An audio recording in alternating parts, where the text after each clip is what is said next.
السلام علیکم پیارے ناظرین، آج بروز منگل آپ کی خدمت میں Layyah T V H D کے اسٹوڈیو سے پروگرام دریا کنارے کے ساتھ حاضر ہیں۔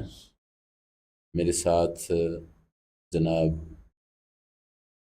ڈسٹرکٹ پریس کلب کے سابق صدر، سابق جنرل سیکرٹری، معروف تجزیہ نگار، نامور صحافی جناب عبدالرحمن فریدی صاحب ہیں۔ کیا حال ہے فرید صاحب؟ اللہ کا شکر۔ فرید صاحب جی، دہشت گردی کے حوالے سے میرا خیال تھا کہ آج ہم گفتگو کریں۔ بلوچستان میں جو اتنا بڑا واقعہ ہوا ہے، تو آپ کیا سمجھتے ہیں کہ حالات کو کنٹرول کرنے میں کتنا وقت لگے گا؟ اور یہ پرانا مسئلہ مطلب آ رہا ہے دنیا میں، ہم دیکھتے ہیں واقعات ہوتے ہیں اور ان کو پھر مسلسل واچ کرتے ہیں وہاں کی جو گورنمنٹ ہوتی ہے، ایجنسیز ہوتی ہیں، تب تک وہ چین سے نہیں بیٹھتے ہیں کہ جب تک اس کا خاتمہ نہ ہو جائے۔ تو ہمارے ہاں یہ دیکھا جاتا ہے کہ دیکھنے میں آیا ہے کہ جب واقعہ ہو جاتا ہے 2-4 دن تو ہم مطلب وہ پریشان بھی ہوتے ہیں، افسوس کا اظہار بھی کرتے ہیں، قوم بھی پریشان ہوتی ہے، حکمران بھی ہوتے ہیں، لیکن اس کے بعد ہمارا ایک اندازہ یہ ہے کہ بھئی مطلب اس کو مکمل ٹارگٹ نہیں کیا جاتا اس چیز کو، یا اس پہ ورک نہیں ہوتا، پھر جو ہے نا کوئی سیکورٹی لیبس جو ہیں وہ سامنے آ جاتے ہیں۔ تو آپ کا کیا خیال ہے اس حوالے سے؟ بسم اللہ الرحمن الرحیم۔ بہت شکریہ لقمان اسد کہ آپ نے آج اپنے پروگرام دریا کنارے میں مجھے بھی مدعو کیا۔ ایم آر ملک صاحب جو ہے، جو آپ کے ساتھی ہیں، آج ان کو کسی ضروری کام کے سلسلہ میں باہر جانا پڑا، تو آج ان کے جگہ پہ جو ہے نا میں آپ کے ساتھ موجود ہوں۔ آپ کا بہت شکریہ۔ ہاں جی، تو جہاں تک دہشت گردی کا تعلق ہے، میں سمجھتا ہوں کہ دہشت گردی ہمارے ملک کو جو ہے نا وہ دہشت گردی کوئی یہ دہشت گردی جو اس وقت ملک میں ہے، یہ آج کی نہیں ہے۔ نہیں ہے، بالکل بالکل۔ یہ دہشت گردی 9/11 کے بعد سے ہمارے ملک میں جو ہے نا اس شروع ہوئی ہے یہاں، لیکن ہماری پاک فوج، ہماری ایجنسیاں، ہماری مختلف حکومتیں اس کو کنٹرول کرنے کے لیے اپنا لائحہ عمل بناتی رہی ہیں، کبھی ضرب عضب کی شکل میں، کبھی کسی اور پروگرام کی شکل میں۔ آج کل بھی جو ہے نا ہماری ایجنسیاں اور پاک فوج جو ہے وہ دہشت گردی کو پر قابو پانے کے لیے اپنا دن رات کوشاں ہے۔ میں سمجھتا ہوں ہمارے جوان جو ہے چھوٹے اہلکار سے لے کر بڑے افسر تک وہ قربانیاں دے رہے ہیں ملک کی سالمیت کے لیے۔ یہ ان کی قربانیوں کو ہم خراج تحسین پیش کرتے ہیں۔ وہ صرف قربانیاں جو دے رہے ہیں وہ اس لیے دے رہے ہیں کہ اپنے ملک کی حفاظت کی جائے اور ملک میں امن و امان کو قائم کیا جائے اور لوگوں کی حفاظت کی جائے، ملک کی ہماری سرحدوں کی حفاظت کی جائے۔ میں سمجھتا ہوں یہ ان کی قربانیاں جو ہیں وہ ناقابل فراموش ہیں۔ باقی یہاں تک دہشت گردوں کا تعلق ہے، یہ کچھ دہشت گرد جو ہے یہ ان کا کسی مذہب سے کوئی تعلق نہیں ہے۔ اچھا، یہ اندرونی لوگ بھی ہیں، بیرونی لوگ بھی ہیں۔ اچھا، اندرونی لوگ جو ہے وہ بیرونی جو ان کے ہمارے جو دشمن ہیں ان کے اعلی کار بن جاتے ہیں، لیکن ہم جو ہے نا وہ اس کو مختلف رنگ دینا شروع کر دیتے ہیں۔ کوئی ہمارے جو مختلف جو لوگ ہوتے ہیں وہ اس کو مختلف رنگ دینا شروع کر دیتے ہیں۔ اصل میں اس میں نا فریز میں قطع کلام آپ کہ دیکھیں نا، لوگ پتہ کیا چاہتے ہیں؟ اکبر بگٹی تھا نا، نواب اکبر بگٹی، ہاں جی، تو لوگ یہ سوال اٹھاتے ہیں کہ بھئی وہ جب وزیر اعلیٰ بن رہا تھا، جب وہ اسے گورنر بنایا جا رہا تھا، اگر وہ غدار تھا تو اس وقت کیوں اسے برداشت کیا گیا؟ اچھا، دوسری بات یہ ہے، اب ماہ رنگ بلوچ جو ہے، تو لوگ یہ چاہتے ہیں کہ ان کا مقدمہ ٹرائل جو ہے نا، اوپن ٹرائل، وہ سامنے آئے عدالت میں اور ان کو غدار ڈکلیئر کیا جائے باقاعدہ ثبوتوں کے ساتھ، تو لوگوں کو تب ذہن کلیئر ہوگا کہ باقی وہ پھر لوگ اسی طرح، یعنی کہ ایک بندہ گورنر رہ جاتا ہے صوبے کا، وزیر اعلیٰ رہ جاتا ہے، پھر اسے اچانک مار دیا جاتا ہے، مابرائے عدالت اس کا مرڈر ہو جاتا ہے، تو یہ شکوک و شبہات جو ہے نا ہمیں یہ دور کرنے چاہیے۔ نہیں، دیکھیں نا لقمان صاحب کے ہماری جو ایجنسیاں ہوتی ہیں، ہماری جو ہمارے ملک کی حفاظت کرنے والے جو ادارے ہیں، وہ کسی کو ایسے جو ہے نا وہ مرڈر نہیں کرتے۔ پہلی بات تو یہ ہے، یہ آپ اپنے دماغ میں رکھیں۔ کیوں؟ وہ اس وقت کسی کو سناب کرتے ہیں جب وہ ملک کو قوم کی مخالفت میں اتنا آگے بڑھ جاتا ہے کہ اس کو سناب کرنا پھر ضروری ہوتا ہے. اچھا اب آپ دیکھیں کہ بھی بلوچستان صوبہ جو ہے، جی ہاں، صوبہ بلوچستان کے اگر ایم این ایز کی تعداد آپ دیکھیں جی جی تو وہ کتنی ہے، اور وہاں کا بجٹ دیکھیں آپ کتنا ہے. صحیح، یعنی کہ ایم این اے کی تعداد کم ہے، بجٹ زیادہ ہے. دیکھیں نا 19 ایم این اے ہیں ٹوٹل. صحیح. اور وہاں کا صوبے کا بجٹ دیکھیں تو بجٹ پھر دیکھیں. اچھا پھر ہمارے ان وہاں کے لوگوں کو رائلٹی بھی ملتی ہے، وہاں جو معدنیات وہاں سے برآمد ہو رہی ہے اس کی رائلٹی بھی ملتی ہے. یہ نہیں ہے کہ بھی حکومت رائلٹی نہیں دیتی، ان کے حقوق ان کو دیے جاتے ہیں. اچھا پھر آپ یہ دیکھیں کہ آپ کے خیال میں یہ سارا پروپیگنڈا ہوتا ہے کہ بالکل پروپیگنڈا ہے. پروپیگنڈا یہ ہے کہ ہمارے ملک کو توڑنے کی ایک سازش ہے. نہیں وہ تو واحد اسلامی ایٹمی قوت ہے ہم. اس سے کسی کو وہ نہیں ہے، کوئی محب وطن جو نہیں ہے وہ نہیں مانے گا، وگرنہ ہر محب وطن بندہ مانتا ہے کہ ہم واحد اسلامی اسٹیٹ ہیں، جو ایٹمی طاقت ہے. ٹھیک ہے، تو ساری جو کفریہ طاقتیں ہیں، ہاں جی ٹھیک ہے نا جی، ہم انہیں کسی صورت قابل قبول نہیں. اچھا پھر ہمارے جو لوگ ناسمجھ لوگ ہیں نا، ہاں جی وہ پھر ان کے اعلی کار بھائی آپ کا یہاں استحصال ہو رہا ہے. استحصال کیا ہو رہا ہے بھی؟ ترقیاتی کام وہاں دیکھیں نا کتنے گوادر وہ ہے. یہ گوادر جو بندرگاہ ہے یہ کوئی عام بندرگاہ نہیں ہے. یہ ہمارے اس پورے ریجن کی، ایشیا کی تجارت یہاں سے ہونی ہے.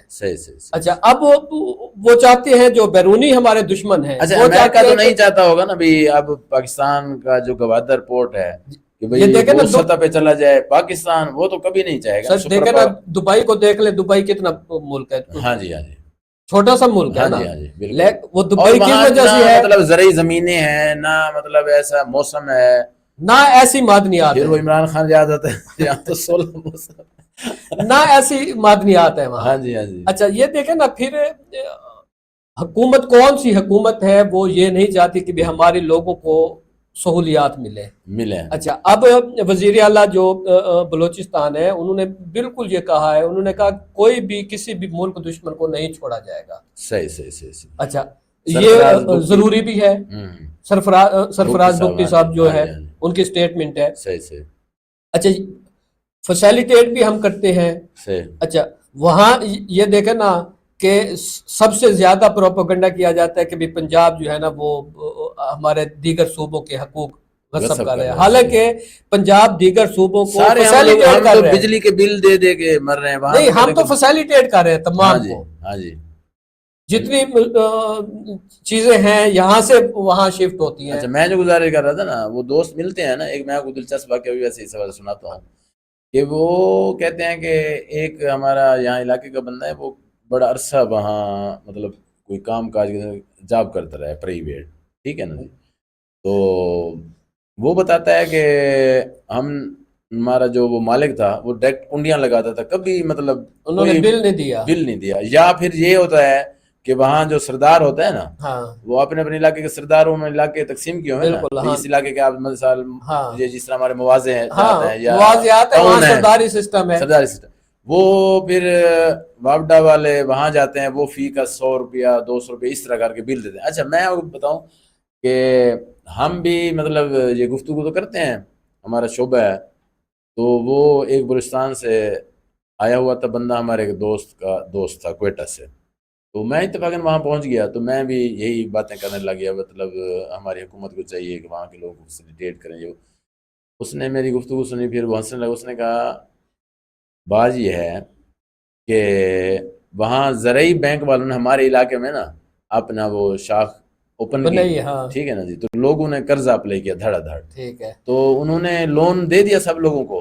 پھر جب وہ جاتے تھے نا ریکوری، ان کو باندھ دیتے تھے، وہ ان کی جان بخشی کرانا مشکل ہو جاتا ہے. مطلب ان رویوں کو بھی ہم نے جو ہے نا، لیکن بہرحال پھر بھی حکومت کو لقمان صاحب دہشت گردی جو ہے نا، دہشت گردی بیرونی قوت اس وقت تک یہاں دہشت گردی نہیں کر سکتی جب تک ہم ان کے ہاتھوں استعمال نہ ہو.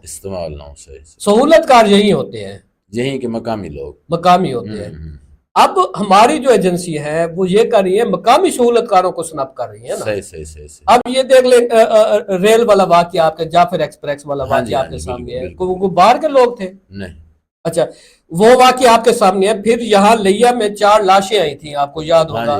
فوجی ہمارے نوجوان جو نہیں مزدور جو وہاں مزدوری کرنے گاڑیوں پہ جاتے تھے, اتار کے مارا ہے, گولیاں ماری ہیں. دیکھیں نا, اتار کے آپ گاڑیوں سے اتارتے ہیں, ان کو شناختی کارڈ چیک کرتے ہیں, چیک کرنے کے بعد پھر آپ ان کو گولی مار دیتے ہیں. اچھا کیا ہمارے یہاں بلوچ نہیں رہتے, یہاں ہمارے پٹھان نہیں رہتے, یہاں کاروبار نہیں کر رہے؟ اچھا لیکن فرید صاحب ایک بات یہ ہے کہ ہم تو جناب ویلکم کرتے ہیں, افغانستان کے لوگ اتنا عرصہ رہے ہیں آپ کے سامنے, ہمارے اتنا سرمایہ نہیں ہے وہاں. جب وہ وہاں سے آئے تو وہ مطلب ان کی حالت کیا تھی, وہ ہمارے رقبوں پہ جگہ مانگ کے آپ کے رقبوں پہ. پاکستان کے تمام بڑے بڑے کاروباری جو ہے نا بڑی بڑی مارکیٹوں پر وہ افغانی ہیں, قابل ہیں. ٹھیک ہے جی, یعنی کہ ہم نے انہیں قبول کیا, ویلکم کیا, تو مطلب اچھا. لیکن میں یہ کہہ رہا تھا, عرض کر رہا تھا کہ ایک چیز میں جو کہتا ہوں وہ مجھے جو غلط لگتی ہے وہ یہ ہے, میں نے جو محسوس کیا, طالبان اچھے طالبان برے, ہاں جی, اس تقسیم میں ہمیں نہیں پڑھنا چاہیے. بالکل نہیں پڑھنا. بلوچ اچھے بلوچ برے, بالکل. دیکھیں بلوچ ہمارے بھائی ہیں, جس طرح آپ فرما رہے ہیں کہ یہاں رہتے ہیں بلوچ, ہم نے تو کبھی ہم تو دیکھیں نا ایک ملک و قوم ہے. ہاں جی, ہم تو سمجھتے ہیں کہ پورا ملک کے باسی جتنے بھی ہیں, چاہے وہ جس صوبے سے ہے, جس زبان سے ہے. میں ایک اہم نقطہ آپ کے سامنے رکھنا چاہتا ہوں, مطلب کیوں ہمارے جو پالیسی ساز ہیں, ارباب اختیار ہیں, وہ کیوں اس میں پڑ جاتے ہیں الجھن میں کہ یار یہ ٹی ٹی پی والے اچھے ہیں, یہ گروہ جو ہے ٹھیک ہے جی, اور مثال طور پر حکیم علم محسود والا گروہ اچھا ہے, اور دوسرا جو ہے وہ حقانی والا وہ برا ہے. میں یہ کہتا ہوں کہ ہمیں اس حوالے سے بالکل اسٹریٹ فارورڈ ہونا چاہیے کہ جو ہمارا ملک دشمن ہے, وہ ملک دشمن اس کے ساتھ رعایت نہیں کرنی. بالکل رعایت, کبھی آپ اسے گورنر بنا دیں اور کبھی مار دیں, اس طرح نہیں ہونا چاہیے. یہی بات انہیں کہیں ہمارے ساتھ چلنا ہے تو پاکستان کے ساتھ چلنا. دیکھیں جی, یہ ہماری جو سیاسی جماعتیں ہوتی ہیں نا, ہاں جی, یہ اپنے اقتدار کے لیے پھر یہ اوپر نیچے ہونا شروع ہو جاتی ہیں. مطلب اچھا یہ نہیں ہونا چاہیے. پالیسی جو ہے نا ملک و قوم کی پالیسی ایسی ہونی چاہیے, سالڈ پالیسی ہونی چاہیے, چاہے وہ اپوزیشن حکومت میں آ جائے یا حکومت والے اپوزیشن میں چلے جائیں, پالیسی کو تبدیل نہیں ہونا چاہیے. بہرحال جو فضول پروپیگنڈا ہے نا اس کو بھی بند ہونا, اس کو دیکھیں پیکا نافذ ہوا ہے. میں سمجھتا ہوں کہ پیکا ایکٹ جو ہے یہ بہترین ایکٹ ہے. صحیح پیکا ایکٹ, لیکن اگر انصاف کے تقاضے پورے کر کے دیکھیں نا, اگر آپ ملک و قوم کے خلاف پروپیگنڈا کرتے ہیں اپنے سوشل میڈیا, فرد مثال کے طور آپ بیٹھے ہیں, میں بیٹھا ہوں, کوئی ٹھیک ہے نا جی, اس کے عام آدمی ہے, بیسا اسے کوئی نہیں جانتا, اس کی توہین آپ نہیں کر سکتے. کسی کو نے اسے عزت دی ہوئی ہے. کسی کو آپ دیکھیں نا, ہمارے جو ایتھکس ہیں صحافت کے, آپ کو بھی پتہ ہے, مجھے بھی پتہ ہے, ہمیں پڑھایا بھی گیا ہے. ایتھکس یہ ہے کہ آپ کسی کی اجازت کے بغیر اس کا فوٹو بھی نہیں لے سکتے. وہ جو پہلے اس سے اجازت لیں گے. کتنے لوگوں سے ہم ملتے ہیں وہ بار بار ہمیں کہتے ہیں کہ یار یہ آف دی ریکارڈ. ہاں جی, مطلب ان کی گفتگو بھی جو ہے نا وہ آن دی ریکارڈ اور آف کی ریکارڈ ہوتی ہے. اور کسی کی تصویر لینا بھی اس کی اجازت ضروری ہے. بغیر اجازت کسی کی آپ تصویر بھی نہیں لے سکتے. صحیح. یہ ہم نے گڑبڑ کی ایتھکس تو ہے ہمارے, لیکن ان ایتھکس پر ہمارا عمل درآمد نہیں ہے. اچھا میں پڑھ رہا تھا, کل تھا سہیل بڑیچ کا کالم, معروف صحافی ہیں ہمارے ملک. ہاں جی, آپ کے روزنامہ جنگ کے ہمارے. تو جناب بات یہ ہے, انہوں نے بڑا اچھا کالم لکھا. وہ انہوں نے لکھا, عنوان اس کا تھا میرے خیال میں, آئین کی کتاب نہ نرم نہ سخت. آئین ہوتا ہے, ٹھیک ہے نا. انہوں نے سارے مسائل کا حل آئین پر عمل درآمد کرنے کو قرار دیا ہے. ہاں جی بالکل, ٹھیک ہے نا. اور میں نے پھر انہیں میسج کیا, میں نے کہا بھی جتنے آج تک میں نے اچھے کالم پڑھے ہیں نا, ان سب میں سے آپ کا کالم آج کا بہترین کالم. ایک تو اس میں معلومات کے حوالے سے کچھ انہوں نے نہیں, بلکہ وہ الگ تھا کالم. اچھا تو مطلب دیکھیں فرید صاحب, انہوں نے بڑی خوبصورت بات کہی کہ آئین کی جو کتاب ہے نا, سجی دنیا میں جتنے لوگوں نے ترقی کی ہے قوموں نے آئین پر عمل درآمد کر کے. اچھا دیکھیں نا آئین کی حکمرانی کہا جاتا ہے نا, آئین کی حکمرانی, جب آئین کی حکمرانی ہو جائے گی تو پھر یہ تمام مسائل جو ہے نا وہ ختم ہو جائیں گے. یہ دہشت گردی کا عنصر ختم ہو جائے گا, یہ ہماری بے روزگاری کا عنصر ختم ہو جائے گا, ہماری مہنگائی کا عنصر ختم ہو جائے گی. جب آئین پر سزا ہے نا, کرپشن کی سزا موجود ہے نا. دیکھیں نیب کا جب ادارہ بنا تھا اس کا کتنا خوف تھا, پھر ہمیں وہ پتہ چلا کہ اگر میں نے 4 کروڑ کی کرپشن کی ہے, 1 کروڑ دے دے, 3 کروڑ سے آپ بہترین بنگلہ بنائیں, گاڑی لیں, بس وہ آپ صاف ستھرے ہو گئے.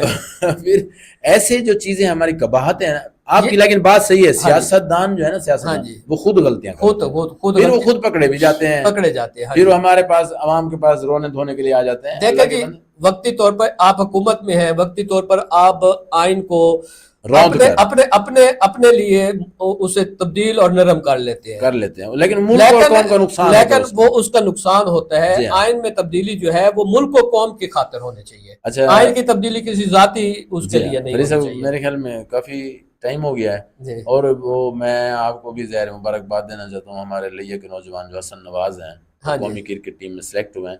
چلو اس سے جو ہے نا 2 فائدے ہو گئے ہیں. ایک تو نوجوان جو ہے نا ان کی سرگرمیاں مثبت ہونا شروع ہو جائیں گی, بالکل ٹھیک ہے نا. ایک تو اس موبائل نے بیڑا غرق کیا ہوا ہے, جتنے باصلاحیت لوگ بیٹھے ہیں موبائل لے کے, ٹھیک ہے نا. مطلب ہمیں اپنے بچوں کو شیڈول بنا کر دینا چاہیے. تو گھر میں اصل یہ تو تکرار رہتی, وہ کہتے ہیں بھی LCD, میں نے کہا کہ جب یہ بڑے ہو جائیں گے نا بیٹے تو ان کو پتہ چلے گا بچوں کو کہ بھی ہم نے کتنے وقت ٹی وی دیکھنا ہے. تو موبائل کی میں تو کوشش کرتا رہا بھی روٹین ان کی ہو کہ بھئی یہ آدھا گھنٹہ, ویسے ایک تو نظر کی اس کے نظر, موبائل بہت زیادہ نظر پر اثر انداز ہوتا ہے. جتنے بچے آپ دیکھیں ان کے ان کو لگے ہوئے, تو والدین سے یہ بھی گزارش ہے کہ وہ اپنے بچوں کا خیال کریں, صحت مند سر. تو حسن نواز جو ہے نا, باقی آپ نے حسن نواز کی بات کی ہے, حسن نواز لئے کا باسی ہے, نوجوان ہے, سٹار ہے. اس کے والدین مبارکباد کے مستحق ہیں, انہوں نے دعائیں مانگی ہیں, دیکھیں نا محنت کے لیے انہیں چھوڑا ہے. ایک نوجوان جو ہے وہ ایک تو لیا کی پہچان بنا پوری ورلڈ میں. ہم اکثر کہتے تھے یار چوک اعظم کو لوگ جانتے ہیں, لیا ہے چوک اعظم بھی لیا میں چاول, ویسے ہم گفتگو کرتے ہیں نا. دیکھیں جی پوری دنیا میں اس وقت لیا کا نام لوگوں کو پتہ چل گیا کہ پوری دنیا میں, بالکل بالکل صحیح بات ہے, کہ تیز ترین سنچری جو ہے نا اس نے جو بنائی ہے وہ ریکارڈ قائم کیا ہے. بالکل بالکل 2020 میچ میں جو تیز ترین سنچری ہے اس کی, کبھی مطلب کسی ریکارڈ توڑا ہے. ہاں جی, تو یہ تیز ترین سنچری بنانے والا نوجوان پوری دنیا میں اس نے لیا کا نام روشن کیا ہے, ملک کا نام روشن کیا ہے. اور خاص طور پہ پھر لیا کی بات ہو رہی ہے, جہاں بھی اس کا انٹرویو جب ہوا ہے تو وہ لیا کی بات ہوتی ہے کہ لیا کا نوجوان ہے. یہ ہم سمجھتے ہیں کہ اس علاقے کے لیے اور یہاں کے نوجوانوں کے لیے یہ ایک جو ایسا جب ایونٹ ہو جاتا ہے نا تو پھر دوسرے نوجوان جو ہے نا اس سے متاثر ہوتے ہیں, متاثر ہو کے پھر وہ اب ہمارے کھیل کے میدان پھر آباد ہونا شروع ہو جائیں گے کہ کوئی اور حسن نواز نکل سکتا ہے. تو یہاں کے جو MNAs ہیں اور ڈپٹی کمشنر صاحب سے ہمیں گزارش کریں کوئی مخصوص کرکٹ گراؤنڈ بھی ہونا چاہیے. ہاں جی بالکل ہے, کرکٹ گراؤنڈ جو یہاں ہمارا PCB نے کرکٹ گراؤنڈ بنایا تھا, ڈگری کالج کا جو کرکٹ گراؤنڈ ہے اس کو, پھر اب میرے خیال میں آج کل وہ PCB کے انڈر نہیں ہے. ہم PCB سے دوبارہ گزارش کریں گے کہ بھی لیا کا جو گراؤنڈ تھا اسے دوبارہ فعال کیا جائے کرکٹ کا جو ہے. حالانکہ وہاں انسٹرومنٹس وغیرہ یہ تمام لگے ہوئے ہیں چیزیں, لائٹیں وغیرہ, اور وہاں پچ وغیرہ بھی PCB نے آ کے بنائی تھی. تو یہ نوجوان جو ہے نا میں سمجھتا ہوں کہ لئے کا سرمایہ ہے, اور آگے انشاءاللہ کرکٹ جو ہے نا وہ آپ کو پتہ ہے کہ بائی چانس گیم ہے. ہاں جی, تو یہ اگر آج اس نے سینچری کا ایک ریکارڈ ورلڈ ریکارڈ قائم کیا ہے تو کل وہ اس سے بڑے ریکارڈ قائم کر سکتا ہے انشاءاللہ. ہاں جی, ہم سمجھتے ہیں کہ لیا کے لیے یہ ایک آنر کی بات ہے. جی اجازت لینا چاہیں گے اپنے ناظرین سے. بہت شکریہ جن لوگوں نے ہمارا پروگرام دیکھا. تو انشاءاللہ اگلے منگل پھر حاضر ہوں گے پروگرام دریا کنارے کے ساتھ. تھینک یو جی, اللہ حافظ.